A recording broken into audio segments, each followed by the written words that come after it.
Well, good morning to everybody who is joining us today. A special thank you to the organizers of the Mediterranean Week of Economic Leaders, MEDA Week, the Association of the Mediterranean Chambers of Commerce and the Industry, ASCAME, and the Barcelona Chamber of Commerce, Industry and Navigation, with the collaboration of the Union of the Mediterranean and the European Institute of the Mediterranean. Within the framework of the MEDA Week, the government of Catalonia is very pleased to moderate one more year the New Africa Business Development Forum, being the longest running forum of the Week of Economic Leaders. Due to the COVID-19 pandemic and the mobility restrictions that are still in place, the forum will be held online for the second time. We'll try to make the most of it, looking forward to having you all in person here by next year. It nevertheless remains a space for dialogue between public sector representatives, business people, and experts to analyze the development challenges that Africa faces in the wake of the pandemic. The New Africa Business Development Forum was created with the strong belief that the intensification of the relationships between Europe and the Sahel and Sub-Saharan Africa puts the Mediterranean in a strategic position for the promotion of socio-economic development. It acknowledges the role of the private sector as a creator of wealth, jobs, and as a key player to foster sustainable and inclusive growth. In this regard, the government of Catalonia developed its first Mediterranean strategy of Catalonia MedCat 2030, looking forward to contribute to the relaunching of the Mediterranean dossier in European policies and strengthen relations and exchanges among actors on both sides. In view of the ever closer ties between the neighboring regions of the Euro-Mediterranean, the Mediterranean strategy was soon followed by the Africa Plan 2023 that sought to consolidate a privileged relationship with the extended neighborhood in the African region south of the Sahara. Both strategies want to facilitate a triangular approach to the continental interaction and dialogue between the European Union, the Maghreb, and Africa south of the Sahara, with the Mediterranean playing a transition and exchange role.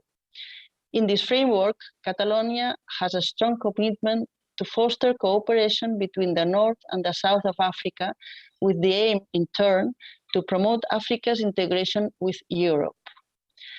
As every year, participating both in the MEDA Week and in particular to the New Africa Business Development Forum is a perfect example of this commitment.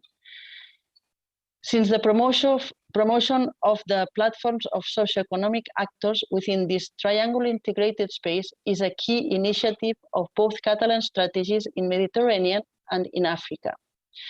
The aim of the Forum Africa's Way into the Future towards a resilient economic recovery is to provide a platform to discuss new ways and opportunities for financial assistance and access to green and sustainable finance for key infrastructures players. Now, allow me to introduce my colleague Gemma Obaré, Head of the Mediterranean Relations and Networks Service, who will be moderating this session. Thank you, Gemma. The floor is yours. Thank you, Director, and thank you very much for this opportunity to IEMed again in the frame of MEDA Week to organize this interesting event about how to join efforts to make African integration and Europe cooperation a fact, even though we know that this is difficult in these times of pandemics also, but this is why this roundtable is fixed their main goal, no? To understand towards this resilient and economic recovery, how this integration of Africa economics can be really in a new context, or what are possibilities and challenges that offers this new context. So for doing this, the organizers propose us three main questions that I will just remember to our guests. We are lucky today, we are glad to have here with us four eminent personalities that can really contribute a lot with their thoughts to understand what are the main challenges in this aspect. So the first and the key question is that, as you all know, in January 2021, the African Continental Free Trade Area became finally, after a lot of delay, a reality. So this is a fact that it will be one of the biggest free trade areas in the world.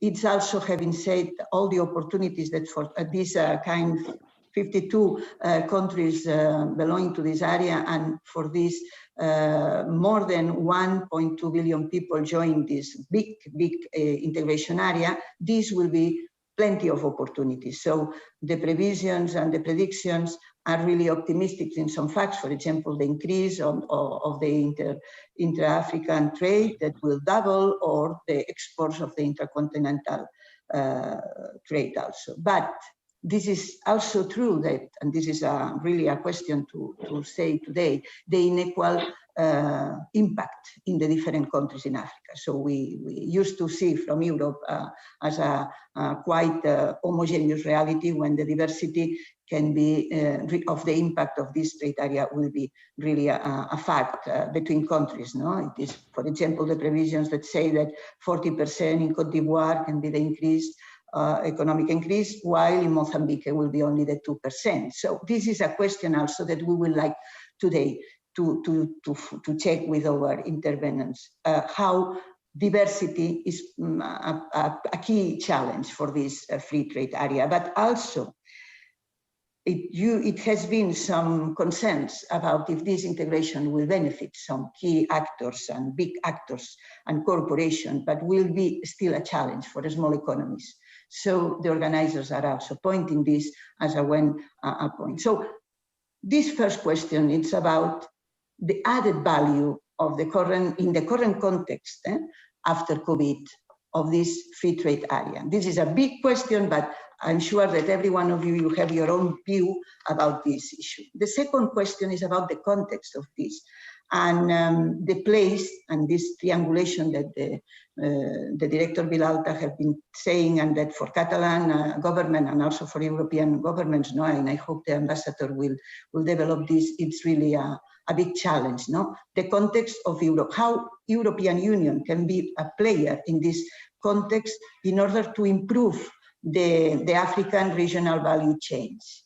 Meaning, we know from the pandemics, and it has been here in the dossier very well underlined, that it has been a strong regional value change reality during the pandemic situation. So production and manufacturing and partnerships on this regard between the countries in Africa have been reinforced during this period. So this is a reality. But in which way we can facilitate development of energy, transports, and digital systems that can be in favor of this integration? And what is the role of Europe in this regard, and the collaboration with Europe? Having in mind also that for us this triangulation is also important, in which way North Africa can play also a good let me say, a good thing, a good link between the both realities. And in this regard, we will stress the question of transports, energy, and digital, that it's nowadays the three sectors or vectors of this. And finally, this makes not sense without the private and public actors that will be the key players. Financial bank assessment, investment of private investments also. So the big question is, which changes or structural changes in the region can open the opportunities for these investments, and in order to make, and this is the key question, make a sustainable economic growth. So finally, the three questions are in the same. On the view also of the new, on the summit in February that will be between European Union and African Union in Brussels. So in this context, how we can, all of us participate in this big challenge that is African integration, but in a new paradigm after the pandemics, that is to make it in a sustainable way. And this perhaps is a change of paradigm that merits a little bit a transition in this free area that perhaps have been conceived before all this reality happened. So with these three big questions on mind, we are now opening the debate, and we are glad and very pleased to have with us 4 persons that know very well what we are talking about, because the experience in different sectors. And the first speaker will be Ambassador Birgit Markussen, that currently she is Ambassador Designate Head of the European Union Delegation to the African Union, but that has been being a long curriculum behind with some important responsibilities in her Danish government as ambassador and as also in charge of African dossiers. So please, Ambassador, the floor is yours. Thank you very much, colleagues. It's really a pleasure to join you today. I'm not any longer Ambassador Designate. I've worked here for 1.5 years, but that's just a formality. What I would just want to underline, those are, as you mentioned, Gemma, your questions are definitely big questions. I'll try to touch upon them, and then I hope that we, in the discussions, can get a bit deeper.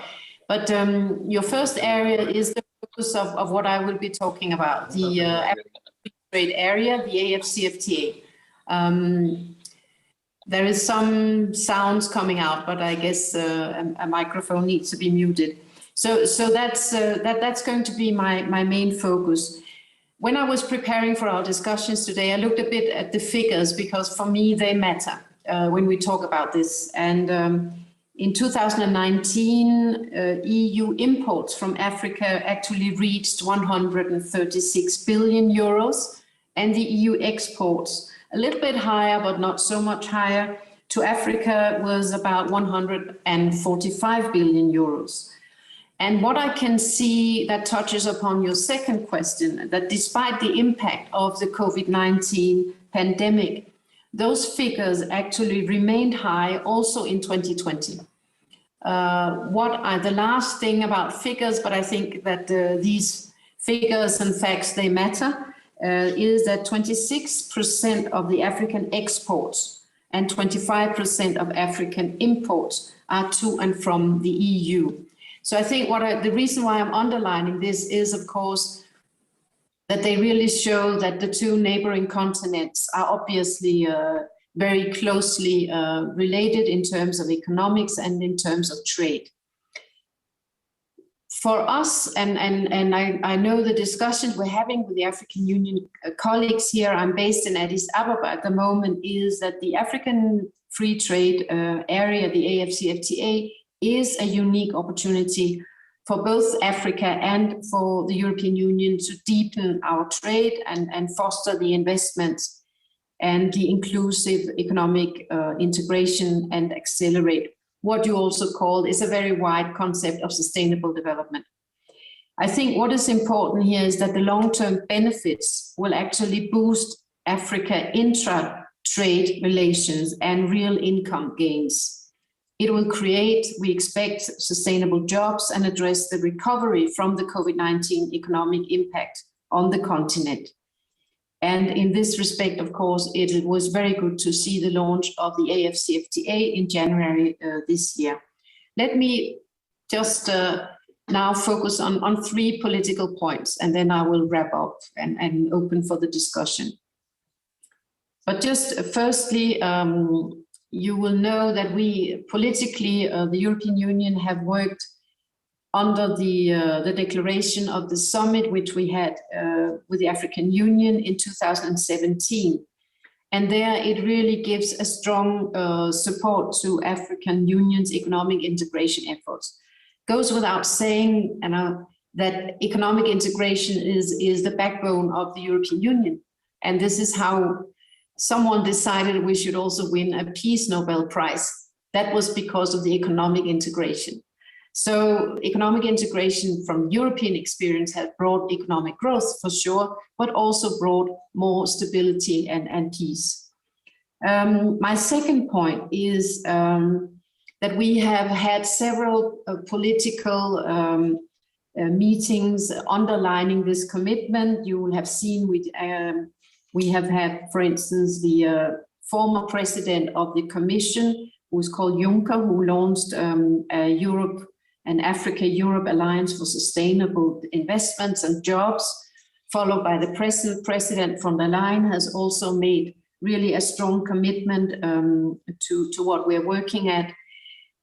And I think what you've seen in terms of financial support is that we have, from 2014, the European Union have been supporting the AFCFTA with actually more than 74 million euro, and this is just in negotiation support and various exchanges, technical exchanges mostly. And right now it is one of the main pillars of what we call the next 7 years of economic and political cooperation. There, the AFCFTA is a main pillar. My third and last point is that building a common market is as an ultimate goal of the AFCFTA is very close to the European Union's heart. As I said before, we are built on economic integration. And we are on a similar road in that perspectives. We build a free trade area, a customs union, and a single market, making actually the past 65 years the longest period of economic growth for the European Union. And it has given the prosperity in our continent's history. This is why we actually work hand in hand with Africa and with the African Union on these continental integration processes. What I want to say is that we have a lot to offer. We have a lot of discussions. There is a lot to learn for us as well as the European Union from the AFCFTA experience in Africa. One of the things I want to mention is it's obvious that using opportunities that might be created by tariff elimination, rules of a region regime, and non-tariff measures elimination in the AFCFTA might also contribute to the development of regional and continental value chains, which will hopefully attract the AFCFTA. When you talk to African interlocutors here at the continent, what is important about the AFCFTA is obviously that products and value chains are being traded. So that's also a focus at the moment, apart from getting the framework in place. So I would just like to say that it remains really a priority in the ongoing work that we have, and we're also trying to give guarantees in the economic cooperation to be able to really finance green investments, but also digital investments. And as you will know, we have an upcoming EU-AU summit where there will definitely also be a strong focus on investments, and also the framework that a structure like the AFCFTA is contributing. So this was just trying to touch upon some of your big questions. I'm happy to have a further discussion. Back to you. Thank you very much. Thank you, Ambassador. I'm sure that it will be a lot of questions but it seems to me very important, the political statement that you say about integration and about how European Union and African Union with this free trade area can join efforts in an equal goal to integrate economies and integrate also on the sake for stability and peace. This is a very big, important issue, no? And we will, perhaps after the debate, I think there is some questions regarding, in concrete, which integration politics from the European Union can be useful, mainly in the Green Deal or sustainability politics, that can be useful to share and also to make some links. This can be another question after in the debate in order to concretize some possibilities. And also, Ambassador, in which way the foreign, let me say, the African summit in February, the African and European Summit in February, will also tackle the role of the Mediterranean politics in order to coordinate a little bit the neighborhood and the African politics. That it's also these triangulations that it matters to us, mainly for the northern countries of the African. But it will come, I'm sure, after some questions and others in the debate. Thank you, Ambassador. So now we have with us Philippe Bob Jussou. Philippe Bob Jussou is Socioeconomic Officer in the Permanent Mission of the African Union to the European Union. So with a lot of years of experience working in different organizations, some in Africa, some even in New Zealand and in other parts of the international other organizations. And also he has an experience in an important issue that even if we are talking about economics, it's very important, it's migration, because employment and one part of these human resources is in the core also of all this politics. So Mr. Jussou, please, you have the floor. Yeah, thank you very much, moderator. Thanks to the organizers for inviting us, the African Union mission to the European Union to this very important event. For me, it's always a pleasure to be alongside Ambassador Brigitte Marcussen. We've come a long way, and other distinguished personalities talking on this issue. Moderator, you asked several questions. I would just want to start from where Ambassador Marcussen ended in terms of our relationship with the European Union. But before that, I want to say that COVID-19 forestalled the implementation of the African Continental Free Trade Area. It was supposed to have started last year, but because of the COVID-19. Sorry, my voice is echoing. A little bit of echo, but let's try to, let's see if our COVID-19 resulted in border closures, the suspension of many economic activities, which threatened to weaken many of the continent's economies. But first, we also have to understand that prior to COVID-19, 6 of the 10 fastest growing economies were in Africa. But that actually did not translate into major economic development on the continent. So COVID-19 came, it stalled everything. And with minimal movement of goods, this had tremendous detrimental effects for the intra-African free trade regime. In addition, the pandemic affected key activities, such as the second biennial intra-African trade that was supposed to take place last year. It has now been postponed to December this year. This is important because this intra-African trade fair provides a platform for entry into a single market for over 1 billion people on the continent.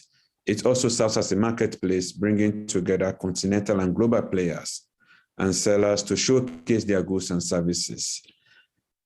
But before I dwell on that much more probably in the ensuing discussions, you asked a very important question. What are the structural challenges that needs to change? We also have to understand that before the COVID outbreak, the continent struggled with fundamental components that are critical to the success of the continental free trade area. One, we suffer from inadequate infrastructure, which is key for industrial development. We also suffer from expensive and inefficient transport systems. So if we are to change the structural barriers, we need to work on non-tariff barriers that Ambassador Marcussen mentioned, and that includes the governance, the infrastructure, and border crossings. There is also a prevalence of informal trade on the continent. We have to improve tracking of trade across borders. We have to improve coordination on harmonizing trade policies across national, regional, and economic communities. We also have to improve the coordination mechanism for dealing with trade disputes. But most importantly, I think in terms of the structural challenges, we need to use a variety of channels and methods to secure, deploy, and innovate technology. This includes inviting experts, obtaining foreign license, importing machinery, conducting reverse engineering, attracting FDI, and receiving technical cooperation aid. But for the most part, we have to understand that this technology progress is not automatic. It requires deliberate effort from firms, researchers, government, but it also requires changing the political mindset. And I think this is where our partnership with the European Union comes in. Because as Ambassador Marcosi mentioned, the EU has extensive experience in this area, and being the closest of partners, in terms of the international political economy, particularly in this part of the world, I think it's really important that we leverage the partnership between Africa and Europe to see how Europe could assist us in the implementation of the free trade regime. One of the key issues affecting us is the issue of capacity. Even within the Secretariat, we have challenges. But I want to make a disclaimer here. I'm not an expert in the continental free trade area, so my comment here does not reflect or will not reflect the competencies of the African Free Trade Secretariat. We have to get that clear, But at the same time, we have to understand that for us to really be successful in this venture, we need all hands on deck. This is something we cannot do alone.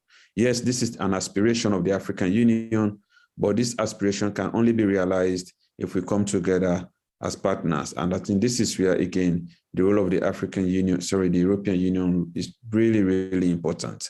Post-COVID will be, well, I don't want to call it post-COVID, but within the framework of whilst COVID is ongoing, we'll be having the next summit next year, and I think one of the advantages of that summit is to see how we can work together. You talked about regional value chains. I think this is very important. I see this COVID as an opportunity for African countries to come together to see how we could develop our own industrial mechanisms across the continent.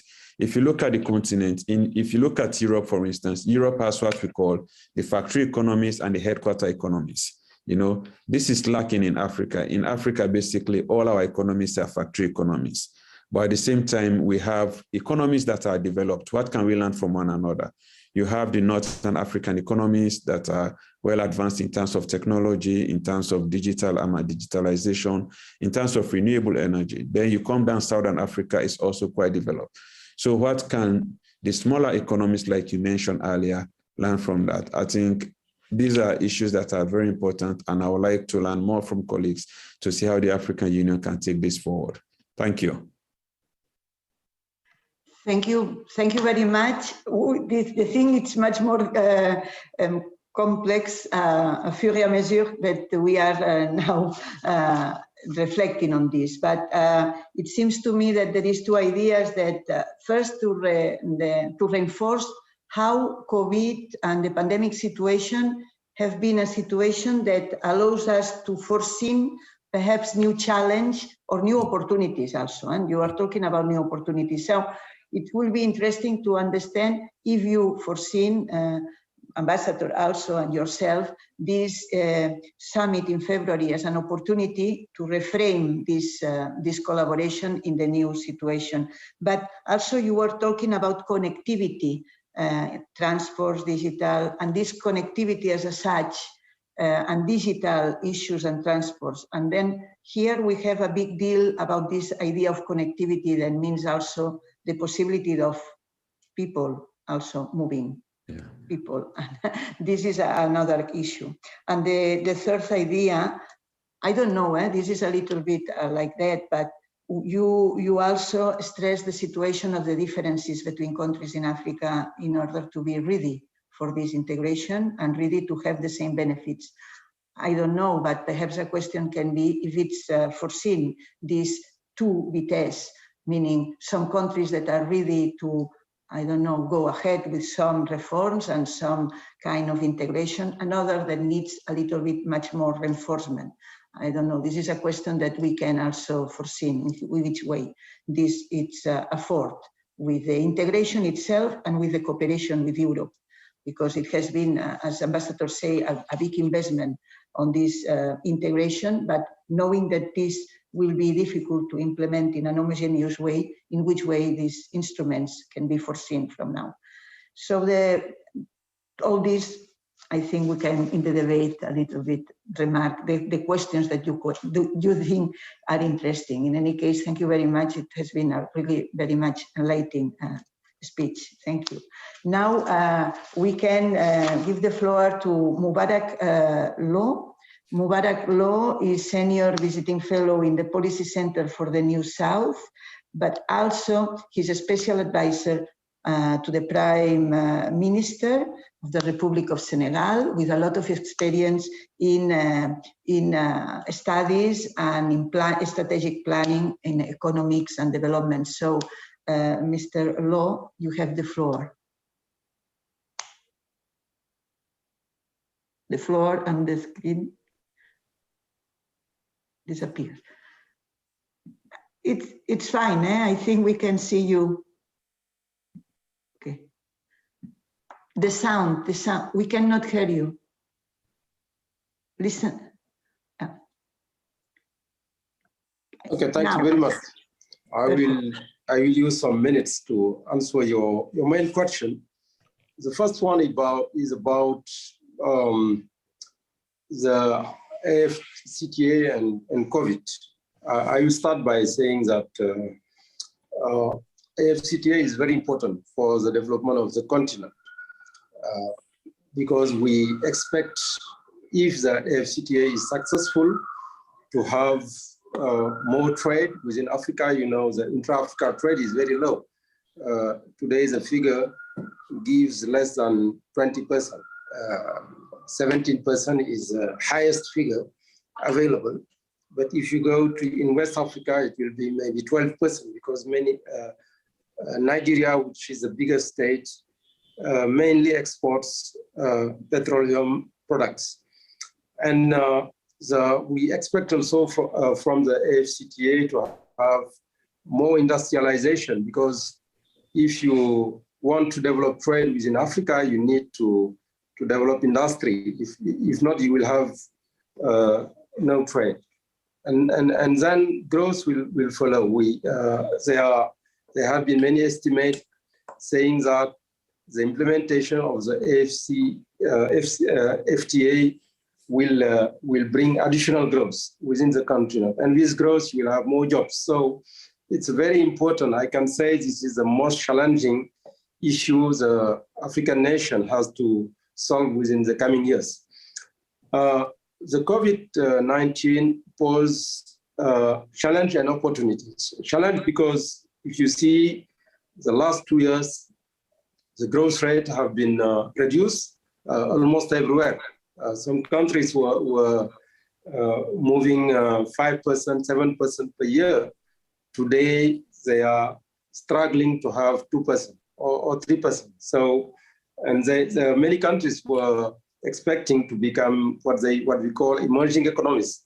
And today, they are struggling to have a growth rate higher than the demographic growth rate, which is still high in Africa. But COVID also gives opportunities, because I think the first presenter talks about that. The global value chain have been disrupted. The trade between Africa and Asia, for example, have suffered a lot from Europe and Asia, America and Europe, etc., have suffered from the COVID, because the freight rate is now very high, and sometimes even you don't have possibility to move your goods. Difficulty also to travel. So this gives chance for regional value chains. That's why we think that COVID could be an opportunity to start very well the Africa free trade area. Also, COVID could give also more opportunity to work closer with Europe regarding, for example, industrialization or trade. But many challenges remain. First of all is infrastructure. If you see, I have done myself a study for the case of West Africa, and we have discovered that one of the main challenges is infrastructure, because you don't have railways, for example, between countries. You don't have maritime transportation, and the roads are not always based on the international standards. So all this contribute to the weakening of the trade figures between the African countries. So how to solve the infrastructure issue will be a great issue in the coming years. Number two is the trade facilitation. Even if you have good infrastructure, you will have a lot of bottlenecks. When you want to move goods from one country to another at the border and inside the country, you will face many challenges. This also, the study we have done in West Africa has demonstrated that this problem is a real issue the private sector is facing when they want to do business between countries. Number three, you have weak cooperation between economic actors. They don't know each other.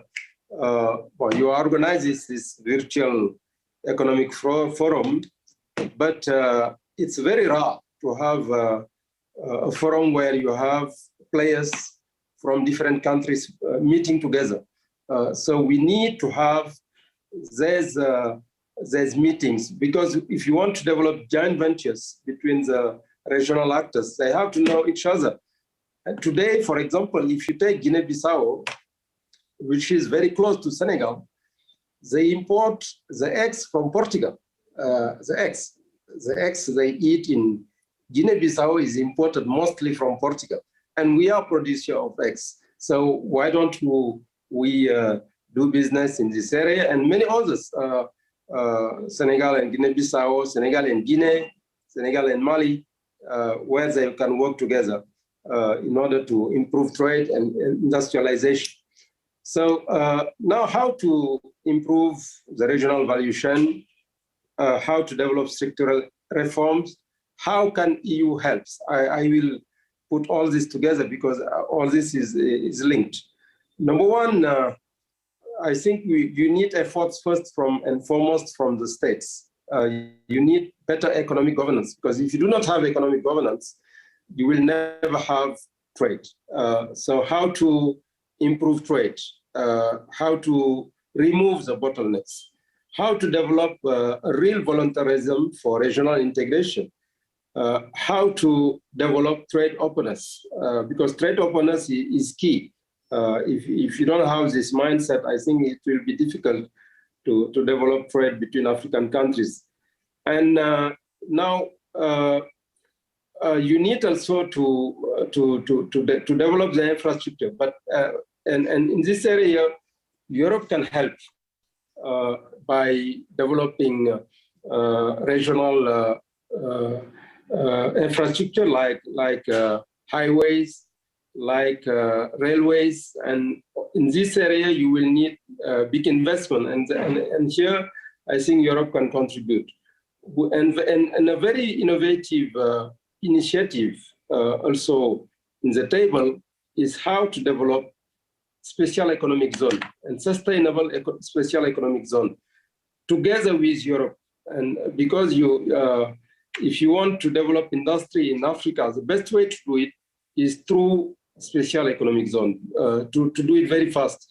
Because an investor needs international standard. When it wants to invest in a country, it does not want to just adapt with what is available in the country.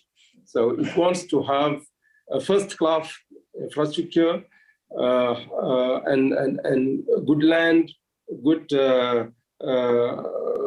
industrial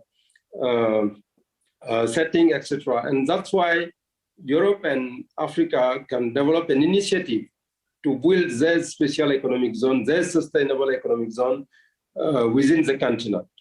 And also, I think technology transfer also is key. And this also, I think Europe can contribute to develop technology within the continent and also to develop the capacities. And all these elements, I think, are important in order to improve industrialization. I think this is the first step. You need industrialization, and second, you need trade. Thank you very much.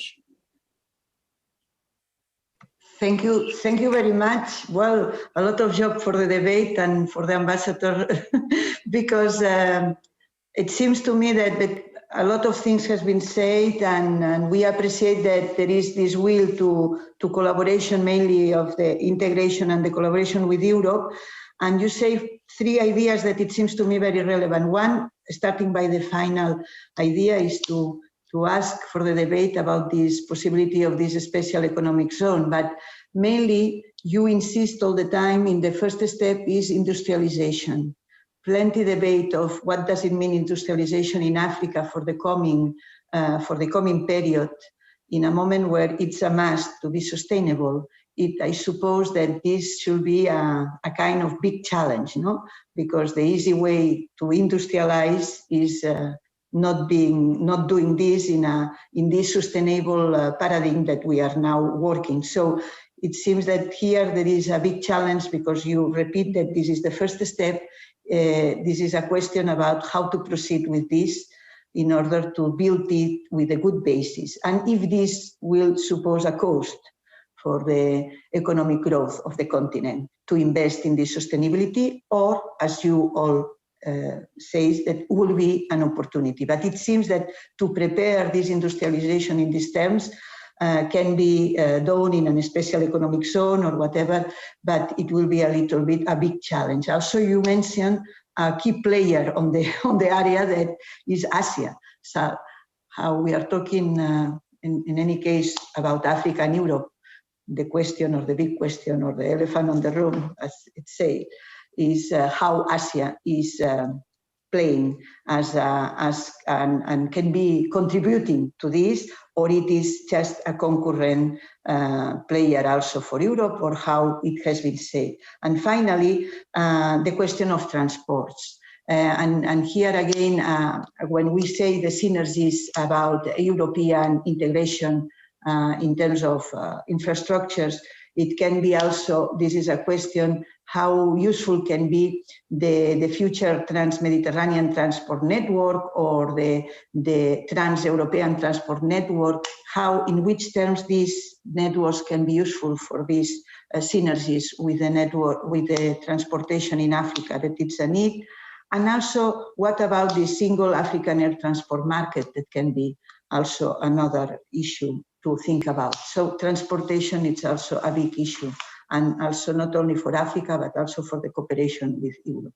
And finally, we have the intervention of Yves de la Font. Yves de la Font, you are here, yes, the co-founder and board member of the Banque pour le Commerce et l'Industrie Group.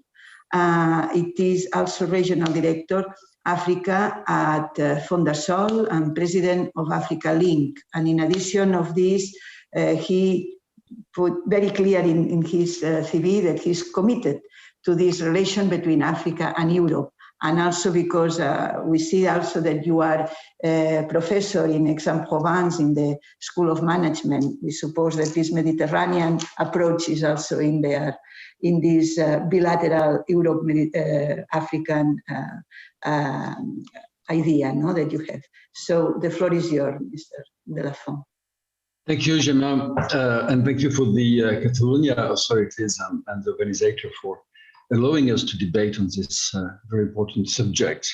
It's quite difficult to speak after these people before me has made express a report on the situation and all the challenge that we are facing in Europe and in Africa, between Europe and Africa. I belong to those who believe that that Africa, within the diversity of its 54 states, is the next engine to the global growth, the world growth. We European and we African have a shared past, but I truly believe that we have a common future. And this is the title of this debate today. what is new is the fact that we get out of the traditional face-to-face debate between France and ex-colonies, or England, or Spain, or Portuguese. And there are a lot of new partners. And they are challenging, and they are doing a lot to change our way of working. And what I truly believe is that if there is obviously no exogenous developments, it has to be endogenous. And that is something which is extremely important. We will not help, we will not give aid to Africa. That is finished. It's only for a humanitarian purpose. We have to invest. We have to establish a new partnership on new basis completely. And we have to understand, we Europeans, that we are in need of Africa. Africa needs partners, but they have choice now. These countries have choice. We have no choice. There's only one Africa. So we have talked about all these new initiatives and the revitalization of the African Union during these next years. And this big project of free zone or open skies is extremely important, but it will not be sufficient. It has to be supported by national initiatives, obviously, regional initiatives like the recent launch of the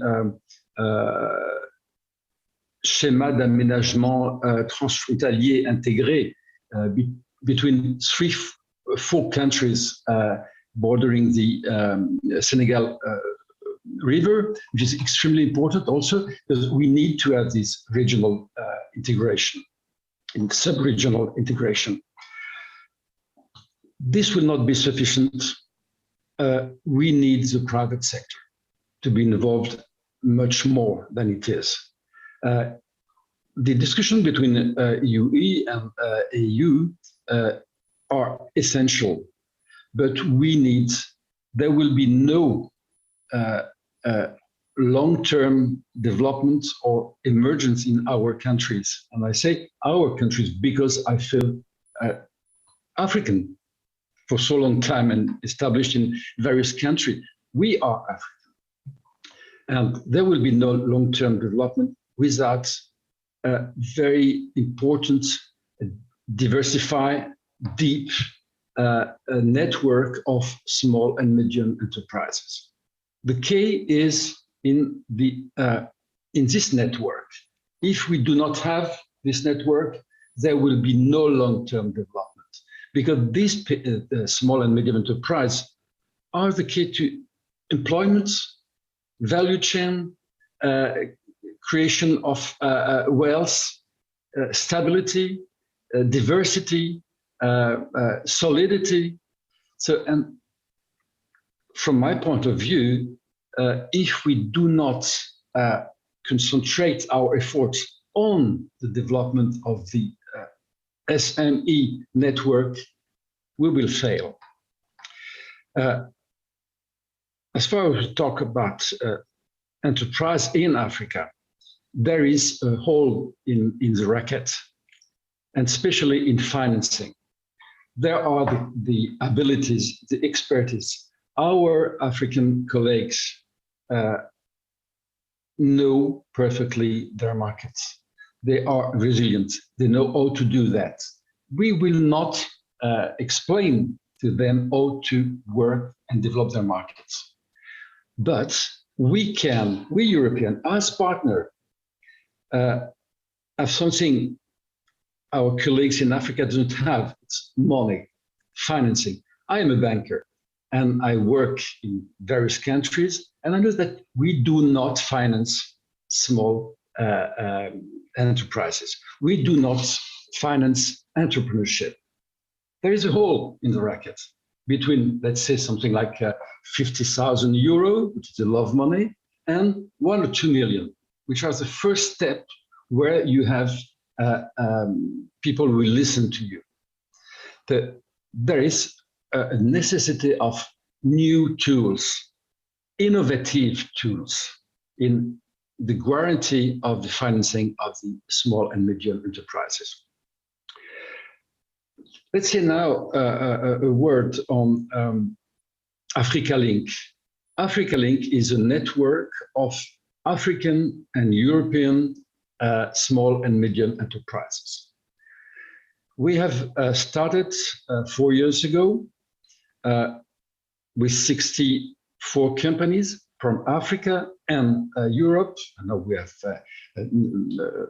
much more companies in the network. We are established in 8 countries in Africa. We are mainly French and mainly in Francophone Africa. It has to change. We have to be in Europe. We have to be in more countries in Africa to create this network of human relation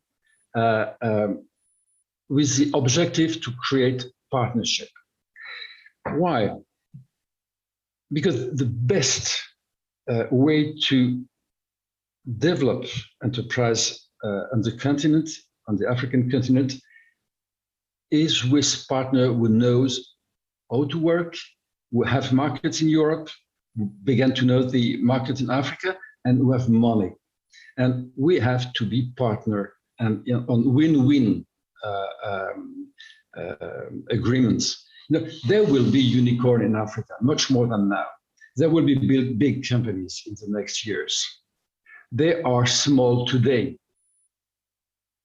So we, European SMEs, have a major objective to develop bridges and partnership on the continent.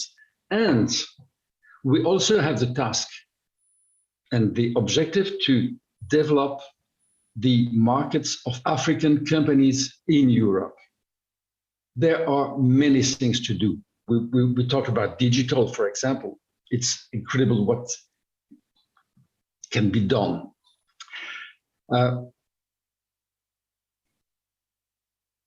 So two messages, I may say that. How do we develop the SMS network in Africa, which is essential? And how do we develop this philosophy and our objective in Africa? It's not a French association or community. It's a European one and an African one. And the presidency of Africa Link is held by an African company. Thank you very much. Thank you very much. And let me, this is a very important issue, and this is in fact the key player on the on this context,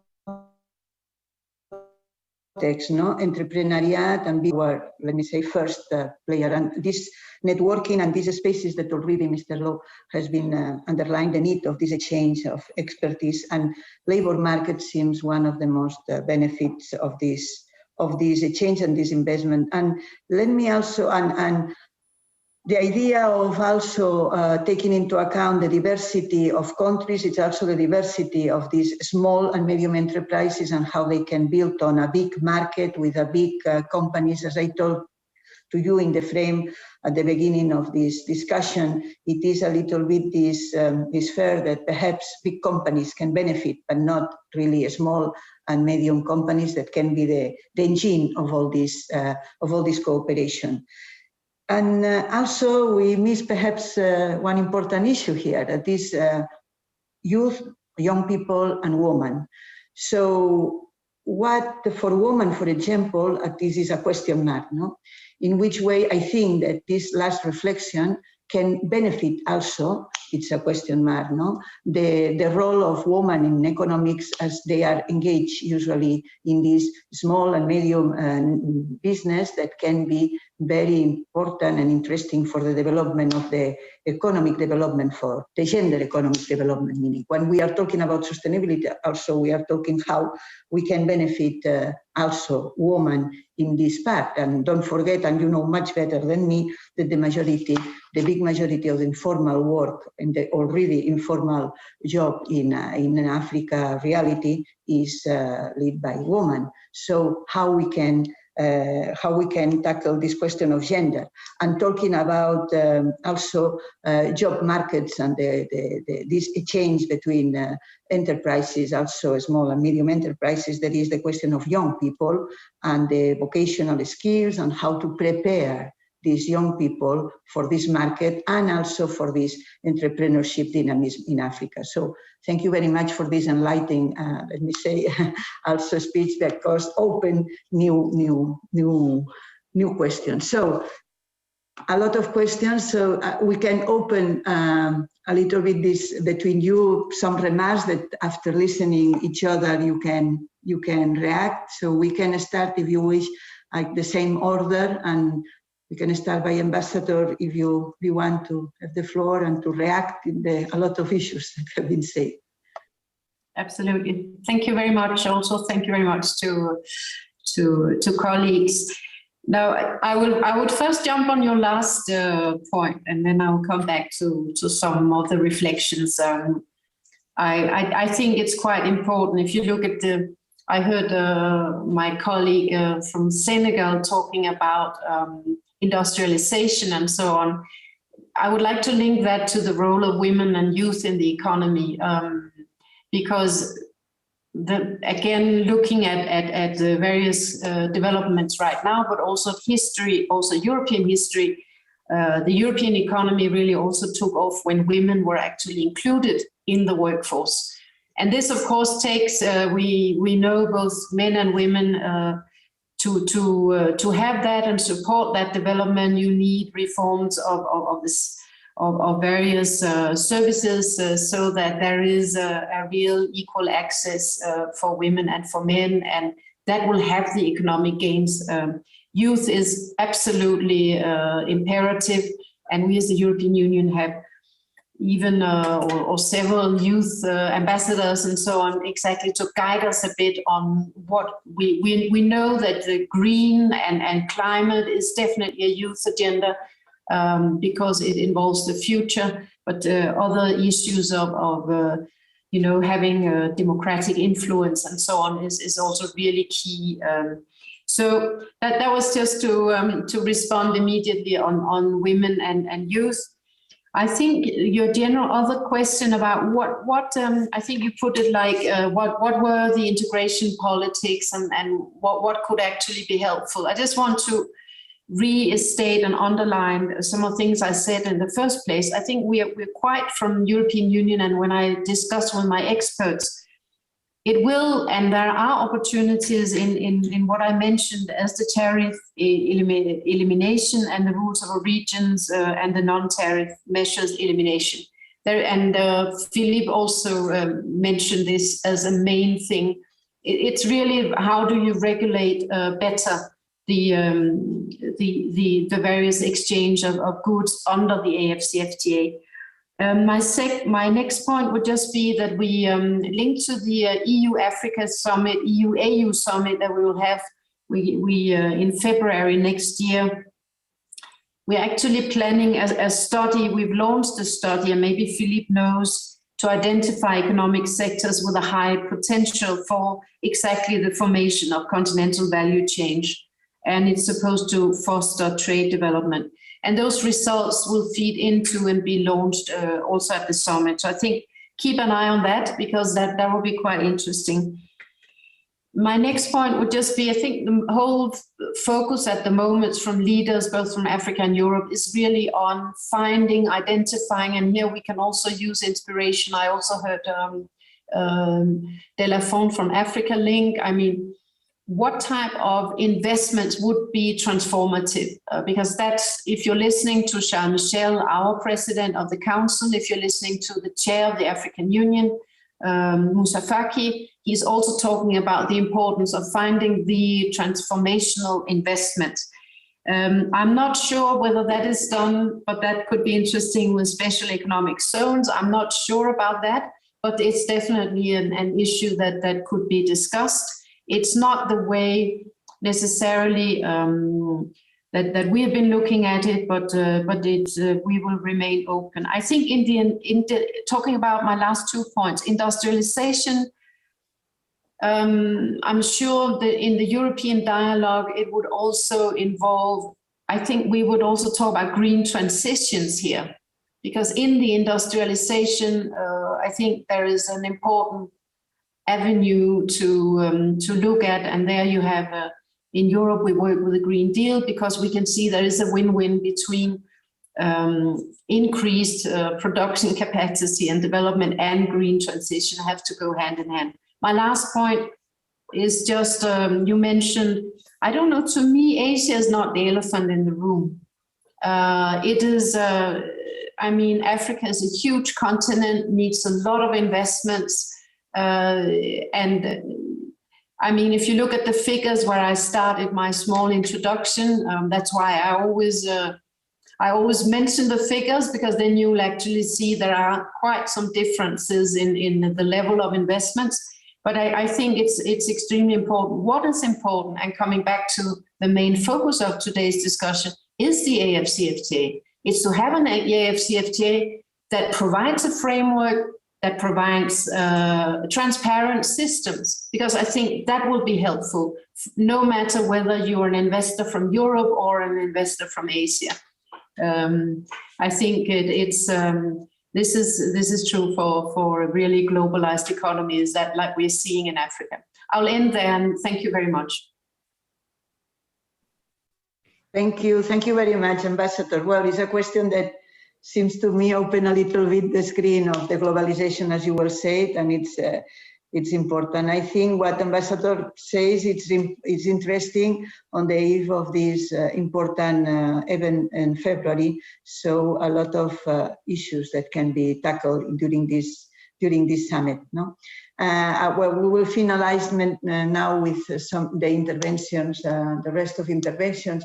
Mr. Bob Youssou, if you want to intervene now after the Ambassador remarks. We cannot listen. The sound is not now. I'm sorry. Thank you again, moderator. I think a lot has been said and very interesting points have been made. Listening to Yves, he talked about endogenous and exogenous transformation, development that has to take place on the continent, which I think was very important. But first, let's talk about the endogenous aspects. Because I think this is key. And this is where the issue of governance has to come in, because we can say all what we want to say, but if the governance architecture is not streamlined, is not transformed, then it will have to impact on the investment environment on the continent. That's very key. And that also brings into the point that I don't know if it was, there was a point about weak cooperation between economic actors on the continent. I think that also bears on the governance structure, because if there's a weak cooperation, then it is deliberate. Because at the African Union level, we've had a lot of frameworks. We have a lot of policies where we have this convergence power where we bring all our member states together to talk about these issues. But all the policies we are talking about, whether it has to do with the single African air transportation market, whether it has to do with peace, the program for infrastructural development in Africa, whether it has to do with the continental free trade area itself, these are all policies and frameworks by the African Union Commission itself. And in the development and of these processes will bring all member states together. So if there's a weak cooperation, then it's deliberate. And this is where the issue of the political structure comes in. Then we also talk about the external structures, the exogenous structures. But one of the things we've not talked about, which I think is also important here is the issue of peace and security, because we can speak all these flowery languages, transformative investment, this and that. But if the peace and security environment is not conducive, nothing is going to happen. I think this is where the issue of the partnership between Europe and Africa really comes in. How can we work together? Of course, it's not the responsibility of Europe, to ensure there's peace and security on the continent in Africa. But at the same time, the instability in Africa also influences a lot of socio-political issues in Europe. Yeah, so peace and security is very important. Then just coming from COP26, we cannot talk about free movement regime, development of Africa without the issue of climate change. This is very, very important. How does climate change impact? What role can we play together, between Africa and Europe to address these challenges of climate change? This is very important. Then I want to end on the issue of youth and women, because whatever happens on the continent tends to, if it's positive, then the youth and the women benefit. But they are also bearing the brunt of all the challenges on the continent, So we cannot talk about transformative Africa. We cannot talk about a successful continental free trade area without having an inclusive approach. And that approach has to place women and youth at the center. Finally, I would just want to say that as we are approaching the next summit between Africa and Europe, we have to consider the issue of mobility between Africa and Europe. Because if we are talking about technology exchange, if we are talking about skills transfer, then people have to move. The technology transfer is not coming to Africa in isolation. If we have instances where African countries, African private sector, want to learn from European private sector. They want to come to Europe and learn from the best. But most times it's challenging. Mobility between Africa and Europe is extremely challenging. And I wonder why it's so easy for someone to get a 3-year visa to go to the US than to get a 1-week visa to come to Europe. So whilst we are talking as partners, these are the issues we really need to take into consideration. And going forward, we really need to have a comprehensive approach to dealing with these issues. Thank you. Thank you very much. I think that your considerations tackle the big issues, because transformation, stability, peace, governance, COP26, sustainability, at the end of the day, inclusive approach, these are the key words, the big words of the mission of this big integration horizon, in the future. And this is good to underline all this as a sum or wrap up of our discussion, also because the discussion of today is about the future. And so it seems to me that you identify very well the key vision for the future that we have in this. And some interesting and key challenges that we will need to see which way we can. But what seems really important is this change of paradigm, and we need to develop all this integration and all this development in this new paradigm that is global, as ambassadors say, but where this Euro-African cooperation need to adapt also, because perhaps if we don't work on these key issues that we are talking and with these actors that we are saying and with these key players, business, small and medium enterprises, young, women and whatever, we will not finalize our objective that at the end of the day is to make Africa more and more competitive in the global scene. So this is important. Thank you very much. Now we can also have the impressions and the few words to finalize also with Mr. Mubarak Law. If you want to add some thoughts to these interesting reflections. We open more than close the debate. Well, thank you very much. I am an expert in AIM. I have developed twice their strategic plan, and it's very important for AU to work with Europe as partners. That's why I'm very happy to have these two figures together in this webinar. As I was mentioning, for me, the key is industrialization, because I just take the example of West Africa. We have created a regional market for more than 20 years, even 30 years, since 1975. We have developed ECOWAS with regional schemes for trade, etc. And till now, the trade has not developed. That's why, so the problem is elsewhere. It's not about just opening the economy. It's also about having products you can exchange. If you do not have products you exchange, there will be no trade. So for me, the key is how to promote the private sector development, how to promote joint ventures between the economic actors, how to develop industries, how to develop structural transformation. That's why I was suggesting to use the special economic zone in order to accelerate industrialization. It will not be sufficient because you cannot have everywhere special economic zone.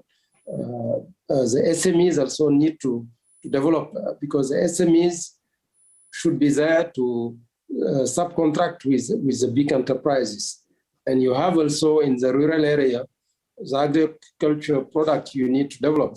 And there, maybe you will need to have what we call agropole, an agro park, where you can at least do the first transformation of the agriculture product. So I will advise to insist on the productive dimension, not only trade. Everybody is talking about trade, productive capacities, and there even Europe can contribute. You have the European Investment Bank that can contribute by funding transnational project like this in relation with Afrexim Bank or the African Development Bank, the World Bank, and all these actors can facilitate industrialization and sustainable industrialization, I will say, within the continent. Thank you very much. Thank you very much, Mr. Law. It seems to me that it's clear your idea since the beginning that productive dimension is essential for your economics and for your development. I will make this point of sustainable productive dimension, and this is also a big challenge because if not, it will be a little bit easier. But it seems that whatever we are saying today, that to make this possible with the sustainability requirements, it will be an added effort, and this is for you are asking for this. Perhaps if I may say that in this productivity dimension, we cannot forget, as you say, the connectivity, but how important should it coming from digital transformation, the need of digital transformation that accompany all this productive dimension. And here this is what we are telling about human capital investment and more collaboration. But this digitalization perhaps can be interesting also to facilitate this transformation. But this is just to make clear some of the ideas that you have been said during the debate. Thank you very much. And we finalize this interesting exchange with Monsieur de la Font, and with you have a little bit the responsibility to finalize, having in mind all what has been said and pointing what can be the future of this cooperation. Thank you, Gemma, for the challenge. A lot of things has been said, you know, and more recently, small subject, I will say, when we talk about infrastructure and so on, but very important one, which are the place of women, and especially in entrepreneurship, which is something extremely strong in Africa. Youth, obviously, education. We have talked a lot on the necessity to have African education, and that our children will not have to go to France, Spain, the United States or Canada, but could be educated and taught in their countries. I would say that there's something which is important. We have to talk about agriculture, which is the mother of the prosperity and the stability of a country. That will raise a few questions concerning, obviously, climate and how to manage with the climate change. And also, what about the question of some protectionism? And I talk about rice and things like that. Probably we have to talk about that and to protect during a few time some production. At the end, after hearing what has been said and my experience, there is no problem of financing in the world. We have huge clouds of money circling around the globe and looking where to land.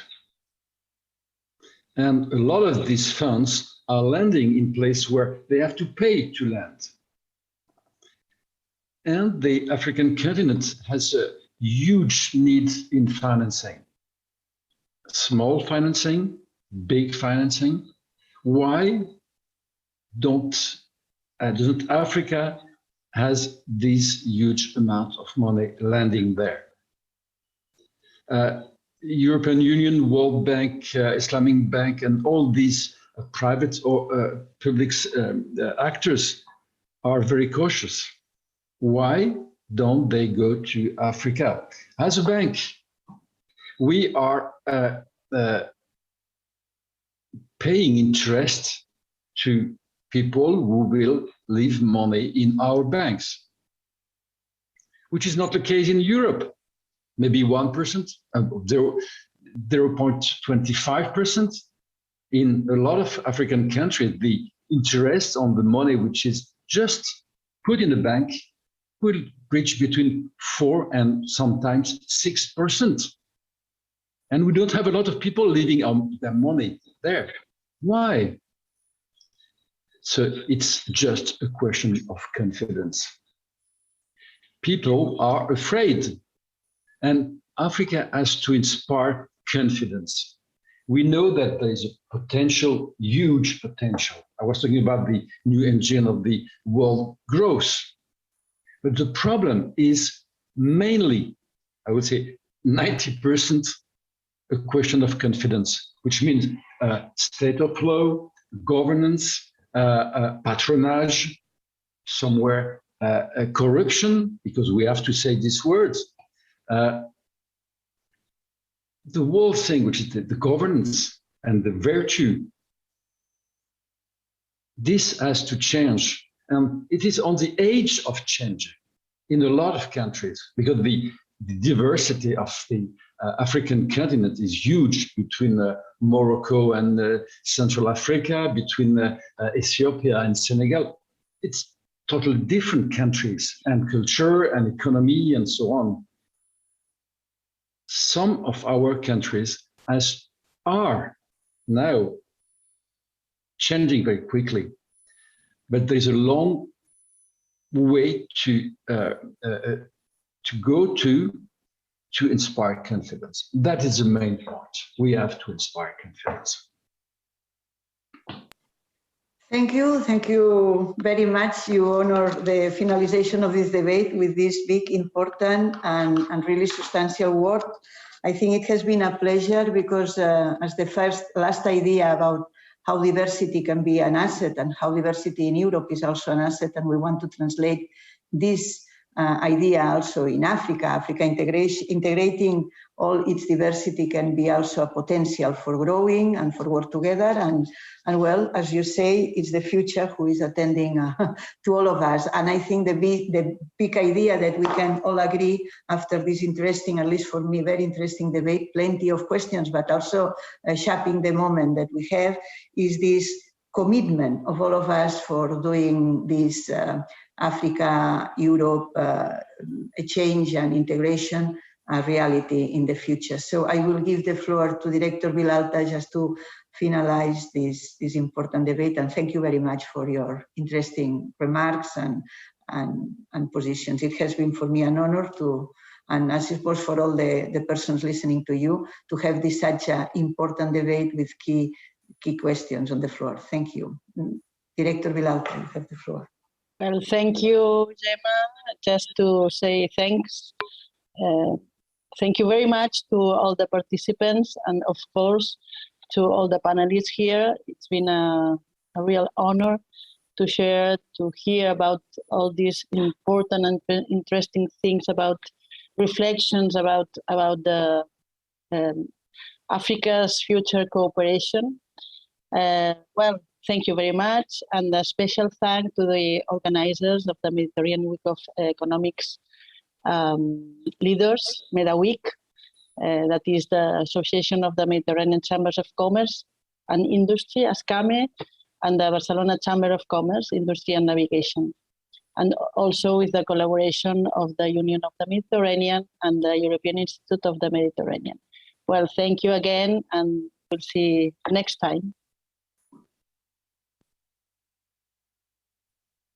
Thank you.